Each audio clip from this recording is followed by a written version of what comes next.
بسم الله الرحمن الرحيم، وصل اللهم وسلم على إمامنا وحبيبنا سيدنا محمد ونبينا سيدنا محمد، ألف صلاة وألف سلام عليه.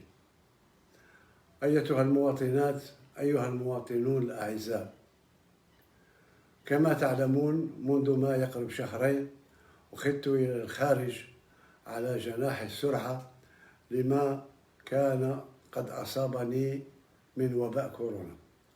اليوم الحمد لله بفضل الله عز وجل وعيانته ولطفه في القضاء والقدر، وبفضل كذلك أطبائنا في المستشفى العسكري والأطباء الألمان، الحمد لله طريق تعافي بدأت فيه.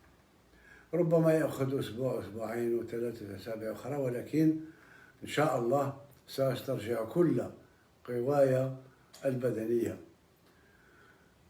بعدي عن الوطن ليس معناه نسيان الوطن، فأنا أتابع يوميا إن لم أقل ساعة بساعة كل ما يجري في الوطن، وعند الضرورة أسدي تعليمات إلى الرئاسة.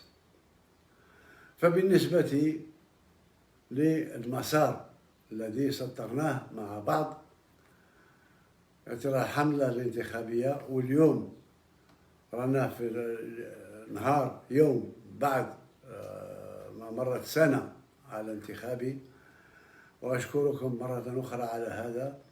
إذن بالنسبة للانتخابات طلبت من الرئاسة أن يشوفوا مع اللجنة هذه مكلفة بالانتخابات بتحرير قانون الانتخابات الجديد، وباش يكون واجد في أقرب وقت. أتمنى 10 أيام ولا 15 يوم، ولكن في أقرب وقت باش ننطلق في العملية التي تأتي بعد الدستور. بالنسبة لفيروس كورونا